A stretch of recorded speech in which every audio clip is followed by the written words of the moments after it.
Senhoras e senhores, boa noite. A RA Soluções Inteligentes agradece a presença de todos. Sejam bem-vindos à palestra sobre evasão fiscal versus elisão, promovida pela RA Soluções Inteligentes, empresa de planejamento econômico e tributário em esfera administrativa, com a presença do Dr. Lúcio de Constantino. Registramos e agradecemos os apoiadores deste evento. Capotaco, preservando o bom gosto do clássico italiano. Carpenedo Advogados. Carpenedo Odontologia Especializada. Cláudio Rodrigues Business Strategies. Estratégias de negócios para grandes resultados. Saboia Odontologia Prime. Mais do que sorrisos, realização de sonhos. Mais do que uma clínica, uma grife. Grife Saboia. ZR Homem. Seja autêntico, vista ZR Homem. Convidamos para o uso da palavra o CEO da RA Soluções Inteligentes, Dr. Roberto do Amaral. Bacharel de Direito, pós-graduado em Direito Imobiliário, Contratos e Responsabilidade Civil, com intercâmbio em Política Criminal e Dogmática Penal pela Universidade de Estudos de Salerno, na Itália, e especializado em Direito Tributário e Contabilidade pela Faculdade Brasileira de Tributação, FBT. Com a palavra, Dr. Roberto. Boa noite a todos. Todos muito bem-vindos. Para nós é uma honra muito grande recebê-los. A RA Soluções Inteligentes, empresa de planejamento econômico tributário em esfera administrativa, agradece. Esta é uma palestra em caráter informativo, tratando sobre elisão e evasão fiscal, suas discrepâncias dentro do direito penal. Para mim é uma honra muito grande receber aqui o Dr. Lúcio Santoro de Constantino, meu mestre e professor. E eu espero que apreciem o evento. O evento vai ser seguido de um show de piano, um jantar. E é isso. Professor, o senhor tem como dar um show de piano para nós ali depois ou não? Senhoras e senhores, muito boa noite. Vocês já devem ter percebido que tem uma relação mais íntima, avizinhada com o Roberto. O Roberto foi meu aluno e nós tivemos a oportunidade, inclusive, de fazer uma viagem para a Itália. O Roberto e um cúmplice dele, que é o Guilherme, está aqui, o Guilherme. E foi uma experiência muito rica, né? Porque eram os guris de calça curta, estavam deslumbrados com a Itália e acostumados a comer pão com água. Nós fomos, inclusive, para Amalfi. Eu convidei eles para ir para Amalfi, porque aconteceu um fenômeno muito interessante. Se eu tiver mentido, me corrijam. Uma delegada de polícia queria conhecer Amalfi e eu a convidei para de noite nós irmos ao Amalfi. É uma delegada muito bonita. Então imaginem a cena, né? Eu casado, indo com uma moça bonita para Amalfi, a terra romântica. Então, como um bom disfarce, eu convidei os dois monstrinhos para me acompanharem a Amalfi. E fomos então para Amalfi e jantamos num restaurante na beira do mar. Se lembram? É claro que me lembro, professor. Inclusive o senhor pagou a conta, pelo motivo que lhe agradeço. Eu me lembro de ter pago a conta, isso eu me lembro. Mas o tema que nos traz, e o Roberto me convidou, é sobre a questão da elisão e da evasão fiscal. E é um tema muito interessante, porque na experiência prática que eu estou tendo como advogado criminalista, houve uma mudança no método de cobrança dos tributos do Estado, da União, e é muito interessante a nova forma dessas exigências na órbita penal. Então, esse tema eu quero trazer para vocês, esclarecendo um pouco do dia a dia, do que acontece nessa questão vinculada aos tributos. Podemos começar? Na realidade, professor, o senhor me permite sentar aqui numa cadeira parecida com a sua? Obrigado. Se ali, até te agradeço. Não sei se você sentar próximo agora. Não, obrigado, professor. Na realidade, eu gostaria que tu apresentasse o professor, então, para o público.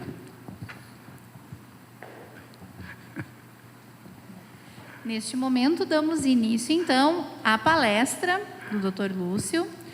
Doutor em Direito, mestre e especialista em Ciências Criminais, Foi conselheiro da OAB Rio Grande do Sul, corregedor da OAB Rio Grande do Sul, presidente da Associação dos Advogados Criminalistas do Estado do Rio Grande do Sul, presidente da 3ª turma julgadora do Tribunal de Ética e Disciplina da OAB Rio Grande do Sul, conselheiro nato da Associação dos Advogados Criminalistas do Estado do Rio Grande do Sul, cidadão emérito da cidade de Porto Alegre. Com a palavra, doutor Lúcio. Então está. O que nós vamos abordar hoje são essas características da evasão fiscal e da elisão fiscal. Se nós vamos imaginar os conceitos próprios, a evasão fiscal ela está vinculada a uma forma de procedimento legal, aonde eu consigo fazer uma baixa ou quase inexistente tributação. Então, através da elisão e de uma construção, de um planejamento, eu consigo fazer o pagamento do imposto que é devido de uma maneira muito mais simples e menos onerosa. É o exemplo clássico de se abrir as empresas e se afastar o nome, por exemplo, da pessoa física, com aquela bruta taxação de imposto de renda, por uma taxação quase que 3 vezes menor. A elisão fiscal, ela tem sido reconhecida muito nos planejamentos tributários. De 10 anos para cá, nós observamos, quando eu digo advogados que trabalham na área do direito penal, como foi importante a lógica do planejamento no que tange à elisão. Por quê? Porque muitas vezes o fisco toma iniciativas extremamente agudas de cobrança e com o planejamento e com o esclarecimento se coloca o juiz numa posição de razoabilidade, ou seja, a escolha que ele fez a este planejamento ela é razoável, então não tem uma lógica penal, mas deixou de pagar a um ilícito civil, mas não ilícito penal. Quando eu entro na lógica da evasão, aí eu tenho uma irregularidade, e eu posso deixar bem claro este conceito de planejamento ilegal, onde então eu crio uma lógica, como muitas vezes algumas pessoas criam empresas fora do país, para fazer uma evasão de valores, uma responsabilidade monetária, e isto efetivamente vai gerar uma questão criminal. Então, no âmbito da elisão, eu tenho um planejamento correto, no âmbito da evasão, eu estou vinculando a lógica de crime. Esse detalhe é muito importante, porque, por exemplo, eu sou advogado e eu atendo pessoas fora do país. Num exemplo que eu tive há 3 anos atrás, um pagamento feito do exterior ao meu escritório. Eu tenho conta no mesmo banco há 20 anos, a minha gerente há 10 anos, minha gerente. Por um sistema de compliance, ela teve que ir ao meu escritório para saber se eu existia. Atenção, ela é minha cliente há muitos anos. Por quê? Porque ela precisava no sistema de compliance anotar este pagamento, que foi obviamente tributado na forma regular. Mas eu entrei numa atmosfera de desconfiança, de suspeita. E se os senhores saírem daqui hoje com a lógica de que o movimento tributário de vocês tem que ser sempre observado com suspeita, com atenção, porque é assim que lá do outro lado vai ser encarado, já é um ganho para uma palestra como essa, porque no sistema de compliance que nós estamos vivenciando, que se junta à prática do planejamento tributário, todas as medidas têm que ser regulares, e não só regulares, aparentarem regulares. Daí começa uma lógica de efetiva estratégia. Por que eu falo em estratégia? A estratégia do empresário, a estratégia do advogado, a estratégia do contador, a estratégia dos familiares de todas estas figurações aqui são fundamentais. E os senhores vão perguntar, mas por que eu coloco o contador, o advogado, os familiares?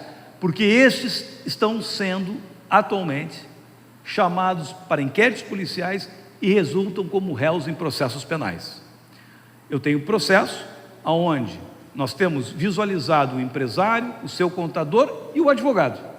Nós temos um processo onde o advogado hoje tem os bens bloqueados em questões vinculadas a ilícitos que se junge ao tributo de mais de 5 milhões.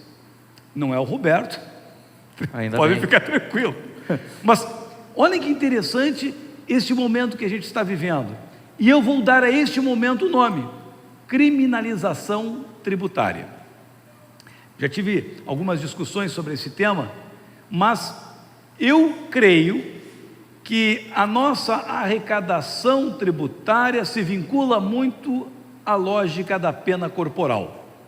E digo isso porque quando nós começamos a observar que existem uma série de situações de tributos cujo pagamento afasta-se a área penal, é curioso esta coincidência. Vou aprofundar o tema. Constituição brasileira, os pactos que o Brasil assinou, e aqui eu destaco com muita clarividência o pacto americano, convenção americana, estabelece que nós não podemos fazer uma prisão por dívida civil. Isso a gente aprende lá nos bancos escolares, que não se pode prender por dívida. Até aí tudo bem. Mas há um bom tempo nós estamos percebendo que existem questões tributárias que se resolvem com satisfação do tributo, inclusive findando com um processo ou suspendendo o processo penal. E esse é um fenômeno muito interessante que o direito brasileiro ele tem trazido à discussão. Vejam só, eu posso não pagar um tributo, ser sonegador e ser preso, diferentemente de não pagar um salário de um trabalhador. A sonegação trabalhista não vai me dar os efeitos que eu tenho no tributo. Mas alguém poderia também trazer o elemento, mas observem, quando eu falo no tributo e eu vou lá para a regra da sonegação, eu tenho as omissões, eu tenho as fraudes, eu posso trazer tudo isso para o processo trabalhista e demonstrar o seguinte: lá no crime trabalhista, no crime contra a organização do trabalho, se eu responder e ressarcir, o processo continua. No tributário não. No tributário, se eu ressarcir, o processo termina. Então é óbvio que quando eu tenho um processo penal tributário, atenção, processo penal tributário, o meu olhar no ressarcimento, no acordo, ele é fundamental. Por quê? Porque se eu fizer alguma composição de acordo, eu termino com o processo penal. Processo penal tributário, não consigo fazer isso nos outros processos. Vou dar um exemplo bem chulo, mas que permite uma comparação. O indivíduo é pego furtando 5 botijões de gás. Ele é processado, ele devolve os botijões de gás, vai ser responsabilizado penalmente. Ele é pego agora não pagando os tributos, e ele é processado, ele paga o tributo, o acordo, o processo penal para. Então eu tenho efetivamente um caráter muito interessante de, através do tributo e da pena corporal, compor uma equação que me traga uma responsabilidade no âmbito civil. Todos esses elementos que eu digo para vocês poderiam serem discutidos num tema de direito penal, sobre a expansão do direito penal, ou então sobre os benefícios que atualmente nós observamos no direito penal. Bom, mas vamos encarar os benefícios. Quando eu tenho, por exemplo, a Lei 9.249, essa lei é de 1995, e ela vai estabelecer que o pagamento do tributo antes do recebimento da denúncia criminal evita o processo. Ou, se eu vou para 10.689 e eu começo a observar outros elementos que o pagamento do tributo, o acordo, o parcelamento, suspende o processo penal, sempre vinculado ao tributo. Porque se eu estou num processo penal de crime de lavagem de dinheiro, de organização criminosa, num crime vinculado a estelionato, o pagamento por si só não derruba o processo penal. E por que no tributo eu tenho essa prerrogativa? Porque, ao meu ver, eu interpreto que o processo tributário tem uma carga, assim, de pressão corporal para receber o valor. Se eu encaro isto com lógica, eu vou observar que existem alguns benefícios legais. Posso destacar aqui o artigo 28A do Código de Processo Penal, que trouxe o acordo de não persecução penal. Esse acordo de não persecução penal ele é muito interessante, porque há algo em torno de uns 5 anos, num processo que nós temos lá em Curitiba, época o juiz Moro era que estava conduzindo. Tivemos um fato onde o réu não era colaborador, não era delator, era simplesmente uma pessoa que fazia confissão. E eu destaquei a tese junto com o Dr. Sérgio Moro, de que nesses casos deveria dar os mesmos benefícios que se tem do colaborador para aquele que confessa. Diferença da confissão do colaborador. Na confissão, eu pratiquei o delito. Na colaboração, eu e ele praticamos o delito. Então, na colaboração tem que ter uma indicação de uma outra pessoa, na confissão não. E eu chamava a atenção dele disso, se nós tivéssemos um efeito, um benefício melhor para a confissão, muitas pessoas confessariam um delito penal para evitar a continuação do processo, para fazer uma composição. E eu me lembro dele dizer essa expressão: o Brasil deveria melhorar, desenvolver nas lógicas vinculadas a acordo. O plea bargain que nós temos lá nos Estados Unidos. Mais à frente, quando ele assume como o ministro da Justiça, nesse atual governo, vem a lei que trata sobre este tema e impõe no artigo 28A o acordo de não persecução penal. Nós vamos encontrar o acordo de não persecução civil, muitas vezes nas ações de improbidade administrativa, que é muito interessante a forma do enquadramento deste acordo, para se trabalhar com a lógica da culpa ou do dolo. Mas no caso do penal, se permite hoje se confessar o delito e fazer um acerto. Agora vem a parte mais interessante. Vocês conseguem escutar bem? Tá. Tem um negócio aqui na minha cabeça que fica gerando um fiozinho, então eu tô... Ah, que susto, professor. Tu está muito elegante com esse cabelo, Roberto. Muito obrigado, professor. Muito bacana mesmo. Eu gostaria de dizer o mesmo. Isso é novo, né? Isso é moda, masculino, né? É masculino? Masculino esse cabelo? Na realidade, professor, é graxa, né? O senhor gostou mesmo? Se fosse meu filho, te dava de sapato, né? De chinelo. Né? É mesmo? Poxa vida. No caso do acordo de não persecução penal, está acontecendo o seguinte: o auditor, Receita Federal, lavra um auto e coloca ali uma falta de tributo, 1,5 milhão. Procurador da República, estamos falando aqui numa Justiça Federal, vem e pergunta para o empresário se ele fez um acordo ou se ele pagou este valor. O empresário vai chegar e vai dizer o seguinte: olha só, eu entendo que eu não estou devendo esse valor, e está muito caro, 1 milhão não tenho condições de pagar. Existe uma disposição no artigo 28A que diz assim, ressarcimento salvo impossibilidade de fazer. Aí, o empresário vai dizer o seguinte: eu quero fazer o acordo de não persecução penal, mas eu estou hoje sem dinheiro, eu não tenho condições de pagar. Por quê?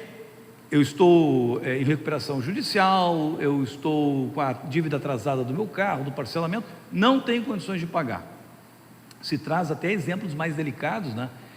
Daquele indivíduo que deixou os filhos saírem da escola particular para irem para a escola pública, aí revelando com muita clareza a dificuldade financeira. A Procuradoria vem e diz: olha, se você não acertar lá com a Receita, não tem acordo. Mas a Receita quer 1 milhão, eu não tenho condições de pagar, eu estou indo aqui para a exceção do artigo 28, salvo impossibilidade de fazer. O procurador não aceita. Aí se entra com um recurso para a segunda Câmara da Procuradoria, e a segunda Câmara vem e diz assim: o acordo foi ofertado, se você não quer aceitar, é outra história. Não, mas eu quero aceitar, só não tenho condições de pagar. Essas são as condições do acordo. E aí você perde um benefício legal. Este é um problema que nós estamos enfrentando com relação ao artigo 28A.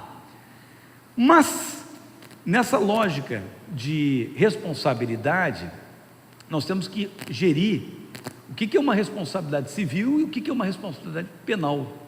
Porque no âmbito da responsabilidade, eu tenho uma dívida tributária que eu interpretei equivocada, porque quando eu fiz o enquadramento do meu produto, naquela alíquota, eu fiz por equívoco, eu não fiz por má fé. Bom, então vamos ver o que o processo penal vai demonstrar. E aí eu tenho um problema. Porque eu tenho um problema de um processo penal que eu tenho que ter dolo na conduta criminosa, porque se eu agir com negligência eu escapo, mas vou responder ao processo civil. Nesse ambiente de responsabilidade, nós temos percebido que tem se alongado a responsabilidade do empresário ao contador, aos parentes que estão no âmbito da sociedade. A gente tem observado que de uns últimos anos para cá, e aqui eu posso trabalhar com 6 anos, que é a experiência que eu tenho visto, muitas megas operações promovidas tanto pelo Ministério Público Federal como pelo Ministério Público Estadual, aonde se observa, por exemplo, rupturas, sonegações tributárias. Olha-se o contrato social, o pai, a esposa e 2 filhos. E se observa que eles compraram carros recentemente ou uma casa na praia. Já tenho agora um problema sério. Pensem comigo. Eles não estão pagando tributo, a empresa não está pagando tributo, então sonegou, mas comprou uma casa, um carro, lavagem de dinheiro, com dinheiro do ilícito, com dinheiro da sonegação, adquiriu patrimônio. Nós estamos falando de 3 pessoas, mais, então nós temos aqui uma formação de uma associação criminosa. E vem a denúncia por associação criminosa, por questões tributárias e pela lavagem de dinheiro. Um advogado criminalista, quando se depara com esse assunto, observando bem o caso, ele pode perceber que está havendo uma dose exagerada na acusação e tem condições de trabalhar, demonstrando que não havia ali uma lógica hierárquica para se sonegar. Por quê? Porque um filho estava viajando, o outro filho só tinha o nome, a mulher, ela ajudou no nome e o ingresso dos filhos era uma questão de herança. Se resolve. A questão da lavagem, não se pode falar em lavagem porque se comprou o bem e se registrou no título de imóveis, não se está ocultando. Só que para o empresário e para as negociações onde ele vive, este tema é retumbante, é de uma repercussão negativa muito violenta, e nós percebemos isso. Recentemente, um mês atrás, tivemos uma mega operação em Porto Alegre, inclusive os empresários se encontram presos, e eu fui chamado para advogar para um empresário, que não foi preso, mas teve indisponibilizados os bens.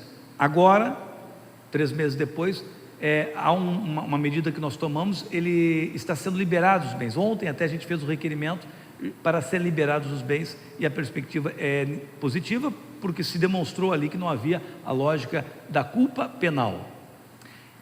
A agressividade da investigação foi muito forte, envolveu várias pessoas, atenção, inclusive uma doméstica na casa. Por quê? Porque essa doméstica, em determinado momento, participou dando o seu nome numa única questão, num automóvel. Chamou-se a doméstica, tu escuta ela falando, uma pessoa simples, uma baixa informação, mas está sendo processado ao lado de um grande feito, com vários e vários réus, inclusive com prisão. Eu chamo a atenção, por quê? Porque isto permite fazer uma composição. Bom, aí você teria que ir para uma delação premiada. Eu assumo que eu fazia lavagem de dinheiro, que eu tinha uma associação criminosa, mas meus filhos não sabiam, a minha esposa não conhecia isso. Eu assumo, confissão, um dos requisitos. Vamos agora para o ressarcimento. Temos que fazer um acordo aqui que vai nos dar 20 milhões, que foi os prejuízos. Não, 20 milhões não é o prejuízo. A Receita está me cobrando 12 milhões e 500, está me aplicando uma multa aqui que eu vou discutir judicialmente, que é indevida, é uma multa absurda. Faça um acordo de 15 milhões, nós queremos então que tu venda o teu patrimônio e em 2 anos tu pague para nós. Não, mas eu quero dar o patrimônio para vocês, porque pode ser que eu não consiga vender em 2 anos. Não, patrimônio a gente não quer. Então tu começa um cenário horroroso de acordo, onde todo mundo dorme mal, com exceção do auditor, todo mundo fica preocupado, porque é uma situação delicada. Isso visualiza-se no ambiente de uma colaboração premiada que nasce lá de uma sonegação de imposto que se interpretou com lavagem e com associação criminosa. Então o assunto tomou um relevo muito agressivo, e é sobre esse tema que nós temos que observar quando nós entramos, por exemplo, na sonegação previdenciária, lá do 337A do Código Penal. Ou seja, tu suprime, faz uma supressão, uma ocultação da contribuição que é devida, previdenciária, seja omitindo as informações na folha de pagamento, ou então deixando de lançar mensalmente, como deveria nos livros, propriamente obtido parte da receita, fazendo lá o seu caixa 2, resultaria lá numa perspectiva de pena de 2 a 5 anos. Mas se é 2 a 5 anos, tu faz lá o acordo de não persecução penal, ou então tu tentas compor, mas aí temos que agregar mais coisa. Vamos agregar agora uma associação criminosa, porque eram 3 os responsáveis pela empresa, os sócios da empresa. Não, mas tem um sócio que não, nós vamos ver no processo. Digo isso porque a gente pode entrar também nos próprios crimes tributários, lá da Lei 8.137, no seu artigo 1º e 2º, que faz a referência da omissão, da fraude, falsificação, das elaborações ou utilização de documentos que de forma tal sirvam para fraudar os lançamentos de impostos. Tem a mesma pena da questão previdenciária, que é 2 a 5 anos. Ou então nós podemos chegar naquele que é mais comesino, mais simples, do parágrafo 2º, que nós temos a falsa declaração, sempre vinculado à questão das rendas, ou deixar de aplicar as vantagens e benefícios em desacordo com o estatuído. É a questão do incentivo fiscal, né? Muitas vezes, há 2 semanas atrás, eu estava num processo onde veio um cidadão de Minas Gerais com uma circunstância onde ele atua num educandário que tem benefícios fiscais, e ele comprou um helicóptero e um avião. E aí se discute, né, se aqueles benefícios que são lançados para o educandário permitiria que o próprio educandário comprasse um helicóptero, um avião que é utilizado por ele e pela família dele. Estaria ele utilizando então esses meios de transportes através de uma empresa com os incentivos fiscais? É a discussão que se apresenta naquele procedimento. E eu comento esses aspectos porque depois nós entramos no artigo 288, que é o associar-se 3 ou mais pessoas para a prática de crime. Mas o indivíduo deixou de pagar imposto, ele recolheu lá do empregado, mas por uma dificuldade financeira não pagou o 2º, 3º mês. Virou um ambiente ambiental, que já é trazido agora pelo próprio Supremo Tribunal como crime. Mas como é que fica essa questão? Bom, tem 3 pessoas que estavam à frente. O pai, a esposa e o filho. Não, a esposa nem vem na empresa, mas ela tem documentos assinados. Assina porque o marido... Vamos examinar se é o marido que determina no processo. Ou então, olha que interessante, ocorreram trocas de e-mails entre o empresário e sua empresa de contabilidade, aonde o contador faz uma indagação, o empresário responde, e se inclui um contador também como responsável na associação criminosa. O tema que eu estou apresentando para vocês existe, isso aqui não é uma fantasia, ocorre. Nós nos deparamos com processos, com os contadores, com os filhos que não têm absolutamente nada a ver, com advogados. Por quê? Porque nessas comunicações se interpreta que ele tinha ciência. Um dos processos interessantes que eu atuo, se cria uma lógica de outras empresas. Uma empresa mãe tem uma dificuldade e se cria outras empresas, por quê? Porque elas precisam do CNPJ com condição de crédito. E se interpreta que aquilo ali foi uma forma de burlar a investigação ou a própria questão tributária, de terceirizar e de se fazer uma lavagem. Então você tem que demonstrar toda uma circunstância. Recentemente tivemos um processo onde eu sou advogado de um contador e ele foi absolvido, certo? O tema é muito curioso. Há 10 anos atrás, eu não sei se tem contador aqui. Tem contadora? Perfeito. Me corrija se eu estiver errado. 10 anos atrás, se tinha a perspectiva de uma dificuldade muito grande de abrir empresa. Então, se negociava com empresas que já eram constituídas, mas estavam adormecidas. Vamos usar a expressão engavetadas. E essas empresas, então, lá de 10 anos atrás, foram vendidas hoje.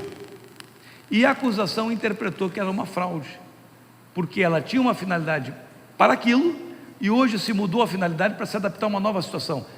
Estamos falando hoje, 4 anos atrás, 3 anos atrás, porque era difícil abrir uma empresa. O contador foi denunciado por fraude, por formação de quadrilha. Era fraude, formação de quadrilha e tinha mais uma ainda. Fraude, estelionato. Porque esta empresa que ela abre, que é vendida, posteriormente vai para uma recuperação judicial.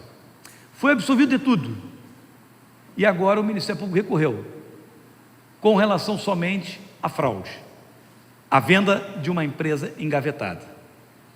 Eu chamo a atenção desse aspecto porque nós temos hoje que tomar certas condutas profiláticas de garantias que devem ser condutas lógicas numa elisão fiscal e com planejamento óbvio, que eu possa defender isso à frente, que eu possa dizer, olha, só um pouquinho, isto que eu fiz, eu tenho aqui um parecer nessas condições, eu contratei um técnico para me explicar. Se tem alguém errado aqui, é o técnico, não sou eu.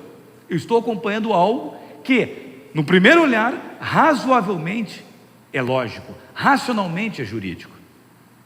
E quando nós vamos observar que hoje em dia nós temos algo em torno de 41 mil leis tributárias que mudam continuamente.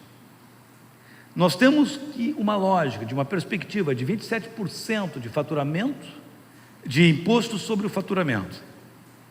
Nós temos uma lógica de 76% de empresas vinculadas ao Simples Nacional. Anteontem, uma advogada de São Paulo me telefonou, porque a empresa está enquadrada no Simples e o valor que eles receberam foi superior, conforme uma informação trazida num outro processo, e eles vão ser agora denunciados por fraude, por terem fraudado, quando na verdade eles interpretam que estão agindo corretamente. Então nós vamos começar a discutir uma figura jurídica por uma provocação da própria Receita. Nesse ambiente, essa carga tributária que nós temos e esta forma de reação obriga sim a ter um planejamento tributário. Este planejamento tributário tem que ser examinado de uma maneira muito lógica. Eu tenho que enquadrar a empresa, o produto dela, no sistema tributário correto. Eu posso até fazer uma mudança, eu posso criar um sistema de diminuição da empresa, mas sempre nesse cenário legal. Quando eu observo esse aspecto, eu estava conversando com o Roberto, e o Roberto é uma pessoa para mim muito especial, porque Roberto eu vi nascer, saiu lá da faculdade da Unicinos, né, com um potencial muito grande tributário, e começou a trabalhar no aspecto administrativo. Conversava com ele, ele comentou para mim sobre um software que a empresa dele tem, que é um software que capta, né, as informações e mudanças de enquadramento, né? Na realidade, a lei tributária ela muda de 27 a 37 vezes por dia. É humanamente impossível a gente ter uma atualização da lei. O software de gestão, ele faz uma parametrização de dados de 81 mil dados por segundo, que acaba acarretando à meia-noite de cada dia a atualização 100% correta. E chega novas informações a isso, e aquelas que não estão mais no enquadramento aquelas correto, que ficam defasadas, elas ficam para trás. Automaticamente a gente tem uma resposta 100% assertiva.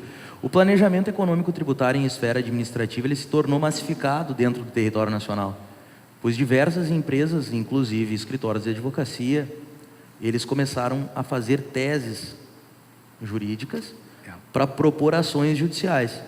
Que na realidade, no meu parco entender, a tese administrativa, o que não entra em confronto com a tese jurídica, ela tem um respaldo muitas vezes mais célere, e como isso tem se tornado massificado, como eu falei anteriormente, muitas vezes o contador acaba barrando o empresário, no caso, que tem empresa de planejamento econômico tributário em esfera administrativa, de fazer o trabalho. Por quê? Porque alguns escritórios, colegas, acabam apontando defeito na contabilidade, mas como eu falei anteriormente, é humanamente impossível se atualizar, então o contador, ele cumpre o seu papel.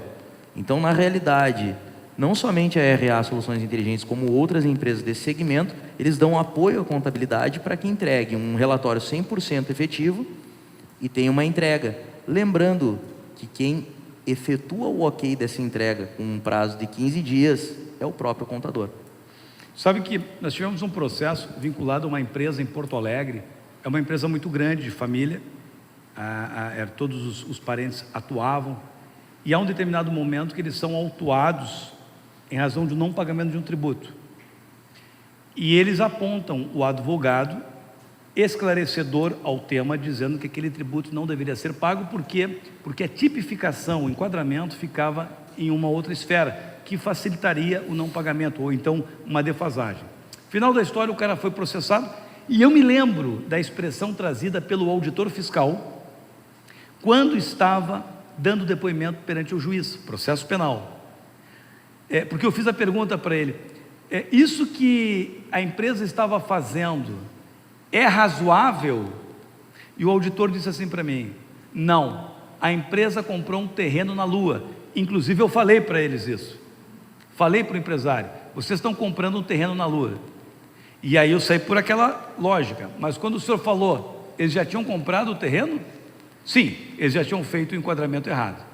Então, o meu trabalho de defensor era demonstrar que aquele empresário, quando fez aquele negócio, se eu tirasse ele e colocasse o juiz, ou colocasse uma outra pessoa neutra, faria da mesma forma, porque foi induzido a um equívoco, e ele foi absolvido por aí por uma excludente que nós temos no direito, que é a inexigibilidade de uma conduta diversa. Mas cuidem, sofreu o processo, teve que pagar advogado, teve que responder, e a pessoa que havia feito, o advogado que havia feito, desapareceu. Não foi encontrado, porque nós apontamos e responsabilizamos, inclusive, com um eventual aditamento de denúncia a este profissional. Mas chama a atenção que hoje, a própria jurisprudência penal, ela já deixa claro a diferença de uma evasão de um planejamento sadio. Aqui eu tenho um julgado, onde diz, Tribunal Regional Federal, existe diferença essencial entre planejamento tributário ou elisão fiscal lícita de um negócio ilícito, causador de sonegação fiscal. Como já consagrado na doutrina, a elisão fiscal ocorre dentro das margens da licitude. Mas se há ato ilícito do contribuinte, não se fala em elisão lícita ou planejamento tributário. Tem uma outra questão aqui, que foi de um planejamento tributário que foi feito através de uma atividade comercial em detrimento de outra, mas quem observa percebe que não é planejamento, na verdade, aquilo que se chama de planejamento tributário é um planejamento criminoso, é uma cognição criminosa pela forma de sonegação que se apresentou e ao final se colocou. Isso aqui não é elisão fiscal, e sim evasão. Quando eu entro na questão deste cumprimento do empresário, eu tenho que trazer o contador, que é o braço direito dele. E digo isso porque, na lógica do contador, é a pessoa que trabalha com a contabilidade, que visualiza os livros e que teria a condição de detectar uma eventual irresponsabilidade, né? Seguidamente, o meu contador me telefona, porque nós fizemos há um tempo atrás eu sou casado com uma juíza, tá? Eu sou casado com uma juíza. Minha cabeça é eu casar com uma juíza, mas tudo bem. Eu sou casado com uma juíza. Ou seja, é ela que bate o martelo na discussão em casa é o que só existe, né? E pior, quando ela decide algo, eu não tenho para quem recorrer. Então, como advogado, tenho que ficar quieto. Mas enfim, um dia desses nós estávamos numa questão de uma viagem e eu precisava fazer uma remessa de valor para ela. E eu sou o marido dela, estou mandando o dinheiro para ela. E o contador me chamou a atenção de que eu efetivamente deveria fazer dessa ou daquela maneira. E eu parei para pensar, com razão, é que está tão prático para mim isso. Agora com o Pix, né? Essa mulher me tira tanto dinheiro que não era para mim ser dificultoso ou não. Tu já aderiu ao Pix? Sim, aderiu ao Pix. É mesmo? É para o Pix também. É mesmo? Então, o cenário é assim, é tudo muito, muito prático para nós, mas pode ter uma visão diferente, porque não basta eu fazer o correto, tem que aparentar correto. Não basta eu fazer o regular, tem que aparentar o regular para as autoridades. Tudo é uma questão de aparência.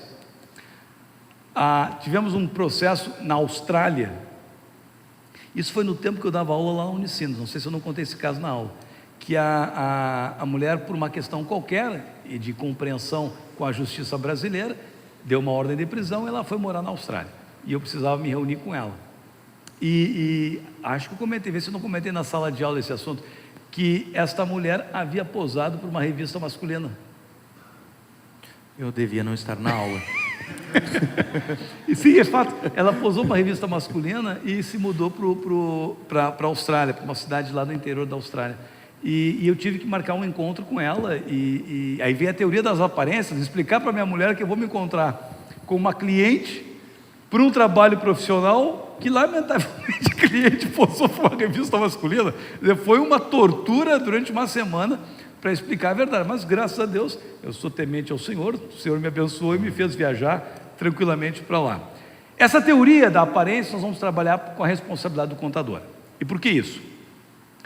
Porque eu tenho um dispositivo na Lei 8.137, muito sensível, que poucas pessoas olham, e que é o artigo 11. O artigo 11 da Lei 8.137 diz: quem de qualquer modo, inclusive pessoa jurídica, concorrer para os crimes definidos nessa lei, serão penalizados conforme a sua culpabilidade. O que tem aí no artigo 11 é uma reprodução do próprio artigo 29, parágrafo 1º do Código Penal, e traz a figura do partícipe. Gente, qual é a diferença entre o autor, o coator e o partícipe? Atenção, o autor é aquele que pratica o núcleo do crime, é o que sonega. O coator é o outro autor que também sonega. Então nós temos duas pessoas sonegando, praticando o núcleo. Quando a gente dificulta, o que é o núcleo? Eu sempre ensinava para meus alunos: examinem o verbo, peguem no tipo penal o verbo, está lá, sonegar. Quem é que sonega? São duas pessoas, autor e coator. E a figura do partícipe? Quem participa de qualquer forma. Quem participa de qualquer forma. Quem participa de qualquer forma. E agora nós criamos aí um problema, que era a teoria do fabricante da arma, que fabricou a arma, do comerciante que vendeu a arma, daquele que pegou a arma e praticou o delito, mas o fabricante está envolvido, o comerciante não. Aí tu tem toda uma teoria de superveniência, de responsabilidade, de relação de causalidade. Mas no caso do contador, o contador estava à frente da sonegação e ele estava acompanhando. O contador tem que deixar claro que ele não tinha o domínio do fato, ele não tinha o domínio decisório, e que por causa disto, quando ele determinava as guias, quando ele mandava as guias para o pagamento, quando ele enviava os seus e-mails, ele não podia e não deveria estar controlando se está pagando ou não, porque não é obrigação dele este ofício. Então, ali tu começa a afastar a figura do coator. Mas atenção, estrategicamente, processar a família, processar o advogado, processar o contador é um ganho, porque tu deixa todo mundo apavorado. E neste pavor tu provoca o quê? O pagamento, o acordo. É o contador cobrando do filho, cara, vai ter que pagar isso. É o pai cobrando do filho, vai ter que pagar isso. Então, é uma forma de pressionar moralmente. Na questão do contador, a gente vê assim, eu estou com um julgado, por exemplo, do Tribunal Regional Federal, 4ª Região. O contador pode ser responsabilizado quando comprovado que contribuiu de forma decisiva, livre e consciente para a fraude perpetrada. Então, cuidem, quando eu falo no contador, eu não vou por aquela tese de que eu não tive benefício com a sonegação, ou eu não seria o protagonista passivo de uma ação civil, aonde é o contribuinte. Não são esses os argumentos defensivos.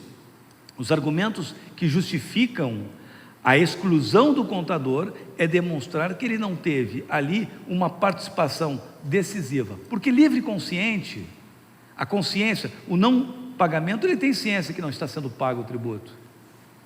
O livre, ele não tem condições de mandar pagar o tributo, ele não tem essa condição lógica, moral dentro da empresa, e a figura da forma decisiva não era dele, é do empresário. Então esses são os argumentos que se utilizam, e a gente observa nas defesas uma série de elementos, como o contador não teve benefício, o contador não seria a parte passiva para responder a uma ação contra contribuinte. Não são esses os argumentos no processo penal. Tem um outro julgado que aponta assim: o contador que, ciente da sonegação, prossegue praticando atos com informações que não correspondem à verdade, ou deixando de apresentar declarações, viabilizando com isso supressão de tributo, é coator do crime material contra a ordem tributária. Então, o que eu tenho aqui? A necessidade do contador saber que aquela informação que ele presta não é verdadeira. Porque se o contador recebe a informação vinda do empresário e apresenta essa informação às lógicas tributárias, não significa propriamente que ele tenha conhecimento da figura inverossímil. Então, eu preciso fazer este jogo de interpretação para observar que ele recebe a informação, ele passa à frente. Diferentemente, ele recebe o e-mail do empresário, onde o empresário diz: olha, desta vez vamos omitir esta informação, desta vez vamos tocar uma alíquota diferente, desta vez nós vamos colocar as vendas da filial. Acabou ali de sacramentar a responsabilidade do contador. Este e-mail é o e-mail que vai responsabilizar penalmente o contador. Então, a lição de casa de hoje é que deve-se ter uma atenção muito especial a esses elementos comunicativos, de maneira que o contador não se embrenhe, não se envolva numa circunstância como essa. Mais um julgado aqui, nosso tribunal também: o contador pode ser responsabilizado como coator quando comprovado que contribuiu de forma decisiva à fraude perpetrada, prestando declarações que sabia falsa. Mas aí os senhores poderiam me provocar com um tema que eu acho muito interessante, que é a questão do sigilo do contador. Agora nós estamos num processo onde o empresário foi responsabilizado, o contador foi ao Ministério Público e fez uma romaria de informações. E eu estou levantando a nulidade, porque o contador tem que ter sigilo. É como eu chegar num advogado, como eu chegar num padre, confessar um delito e o padre sair e fazer a sua revelação. Naquele filme Por Quem os Sinos Dobram, né, do Alfred Hitchcock, é muito interessante, porque o homicida chega para o padre e confessa: padre, fui eu que matei. E o detetive desconfia que tenha sido o padre o autor do homicídio e começa a investigar o padre. E vem a dúvida: o padre pode revelar quem foi o autor, aonde ele recebeu num sagrado de fé, ou não? Sim, pode revelar, porque naturalmente teremos as expressões que não podem, então, mas eu explico por quê. Porque a lei do sigilo imposto e a lei que faz referência, ela expõe a justa causa, né? Tu tens o dever de manter o sigilo e só pode quebrar com justa causa. Exemplo bem interessante: eu fui advogado de uma senhora que mantinha casa para encontros libidinosos. Vê que a emoção de ser advogado criminal é que aparece cada coisa do baú, né? E esta moça, ela tinha uma casa de encontros libidinosos. Isto foi há uns 15 anos atrás. Não tinha internet, gente. E eu digo isso porque eu estou falando agora para os mais velhos, tá? Não para essa gurizada. Tu tinha álbuns onde tinha as mulheres, giravam os álbuns. Eu comecei a falar nos álbuns, já vi umas cabeças assim concordando comigo, né? Tem outros que nem olham para mim, ficam olhando para cima assim. Mas enfim, tinha uns álbuns que tu encontrava a mulher pela fotografia e buscava contato com ela. Esse álbum é apreendido pela polícia. E esta senhora me contrata para fazer a liberação do tal álbum. Era um álbum desse tamanho. Eu cheguei lá... Naturalmente o senhor compulsou os autos. Eu tinha que ver por uma questão profissional, né? Sim, óbvio. E até fiquei olhando. Enfim, olhei o álbum, conseguimos a restituição, o álbum foi para ela e tal. 2 anos depois, eu sou intimado para comparecer na corregedoria da polícia. E eu fui na corregedoria: doutora, nós temos aqui a confissão da sua cliente sobre uma casa que ela tinha e sobre um ato de corrupção de uma autoridade. E nós queremos confirmar com o senhor se ela lhe disse isso. Só um pouquinho. Eu não posso falar. Por quê? Porque eu tenho sigilo profissional. Tá bem. O delegado não ficou muito à vontade, terminou a conversa. 2 semanas depois, recebeu uma nova intimação para comparecer de novo à delegacia. E fui. Naquele momento havia, olha que interessante, a minha cliente foi chamada e escreveu um termo que me autorizava a quebra do sigilo. Isso não, mas eu não vou falar também. Por quê? Porque essa autorização que ela dá não me dá confortabilidade de comentar. E eu tenho um amparo na OAB de ficar em silêncio. E fiquei em silêncio. Ponto. Por que eu digo isso? Qual é a lógica desse tema?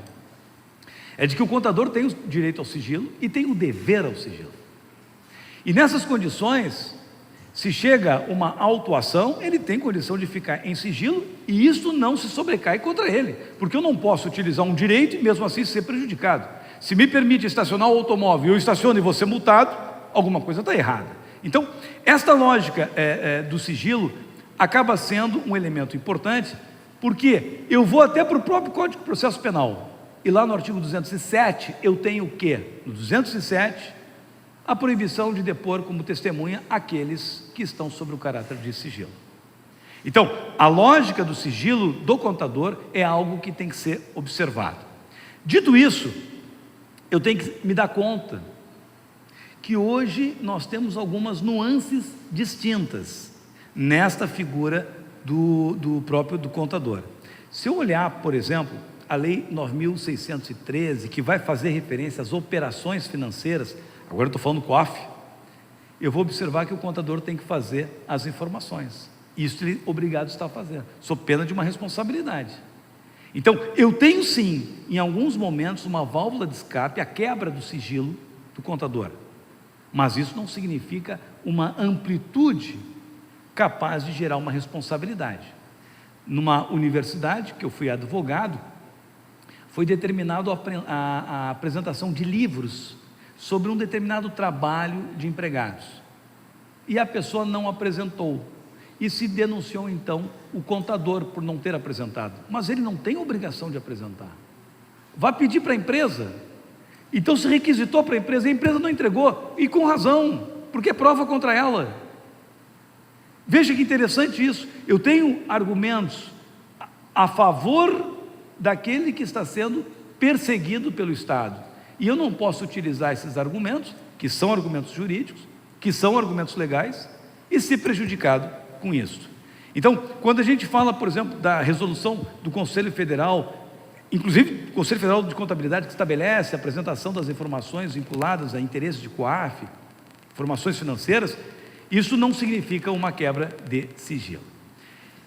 Os elementos que eu trago para vocês nesse ambiente de abordagem de processo penal é de que eu, advogado criminalista, não tenho dúvidas de que efetivamente nós passamos hoje por um sistema de responsabilidade tributária que vai às vias corporal. Se eu fizer numa linguagem muito superficial, que até merece críticas, mas é importante como recado, eu posso utilizar hoje a cobrança de impostos através de um processo penal.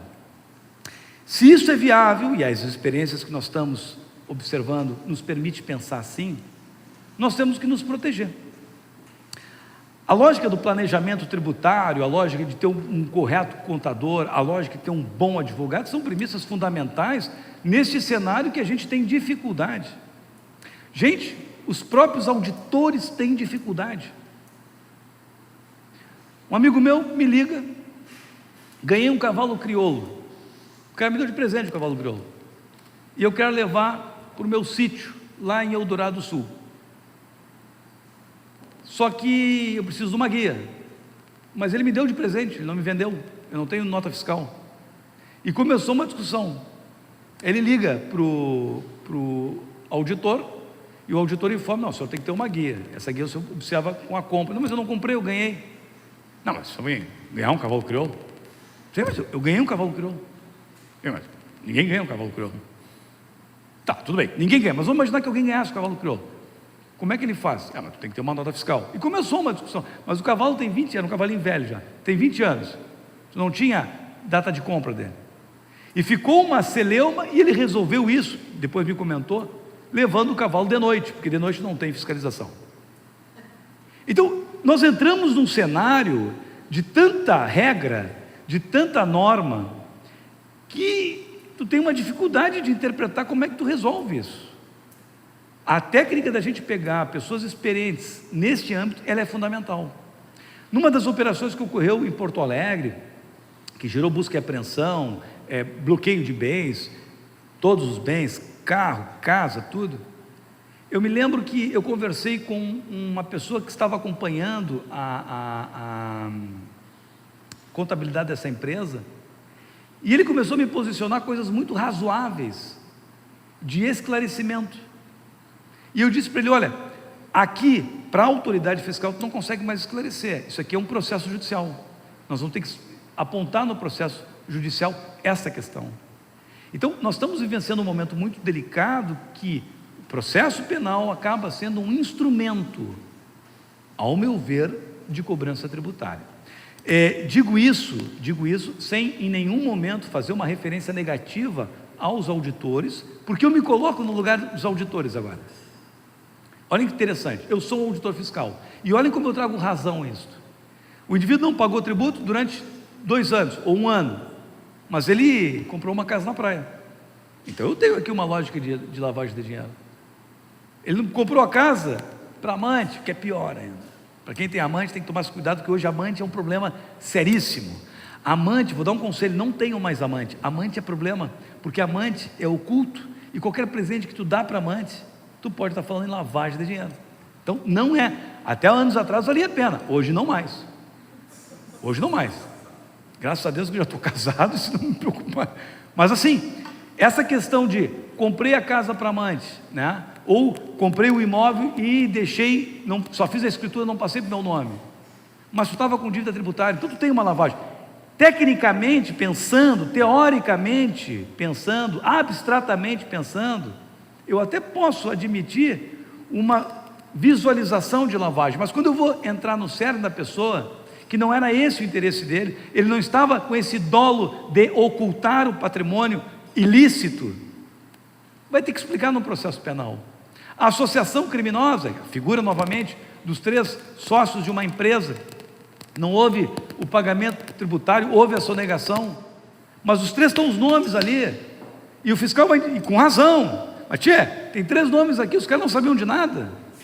Aqui o filhinho de 26 anos fez curso na Austrália, não sabia que não estavam pagando imposto, ele é sócio da empresa, é claro que tem responsabilidade, deixa o processo penal demonstrar.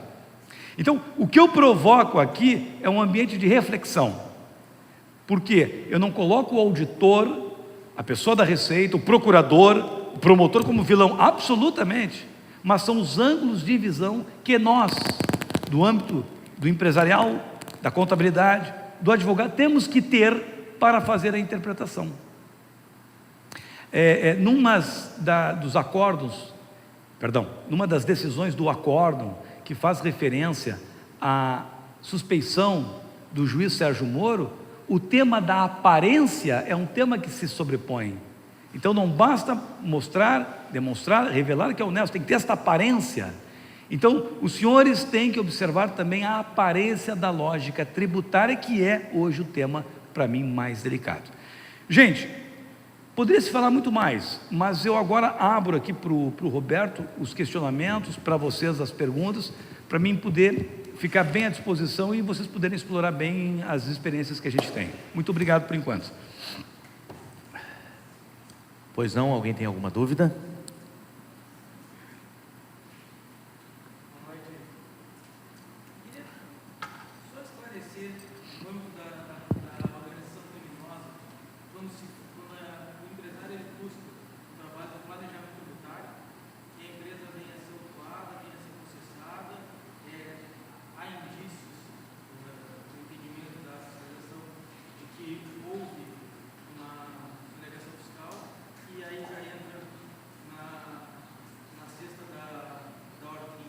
Bom, antes do professor responder, eu vou também direcionar uma pergunta para ti, porque eu aprendo contigo, tá?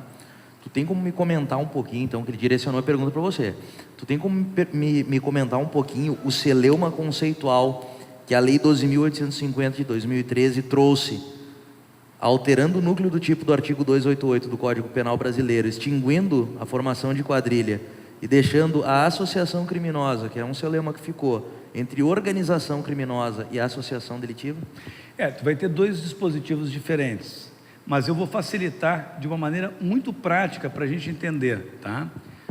A lógica da associação, da organização, é que tu tenhas efetivamente um padrão negocial, um padrão estruturado, uma hierarquia, com trocas de determinações, ordens, comandos, cumprimentos.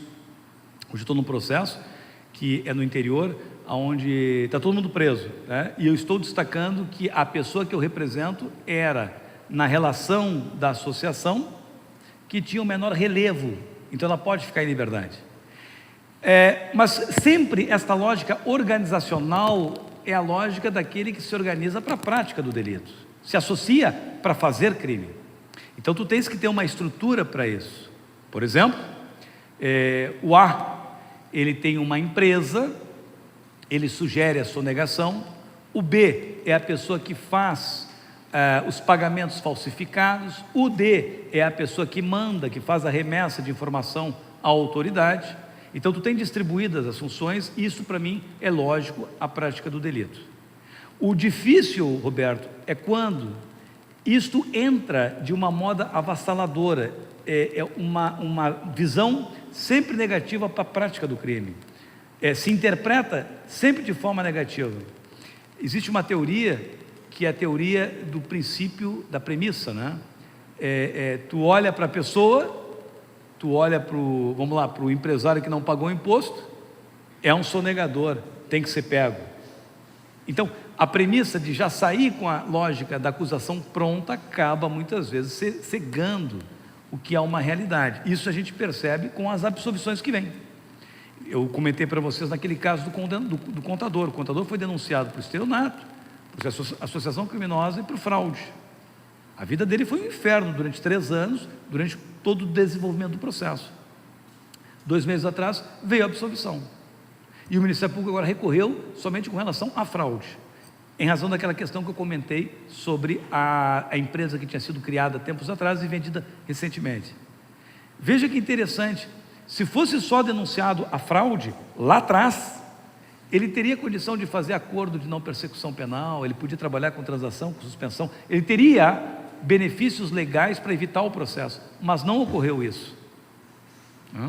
E na ação Lava Jato, a experiência maior que nós tivemos foi das prisões que faziam com que as pessoas buscassem a colaboração premiada e acabassem abrindo uma série de informações, ou seja, uma pressão através de uma prisão para um efeito jurídico. Mas o tema é esse, o tema é que se houver uma combinação, uma determinação, uma coordenação hierárquica, nós temos sim associação. Perfeito. Agora direciona a pergunta novamente, doutor, acerca do planejamento econômico tributário. Pode repetir?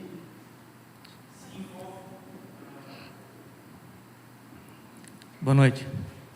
Então agora eu vou ter que me apresentar, né? Então te apresenta. Bom, meu nome é Cláudio Rodrigues, eu sou advogado, atuo na área tributária há mais de 20 anos e atualmente a gente está se deparando com essas questões de crime tributário, né? E envolvendo, né? Há pouco nós vimos na estrada comentando, né?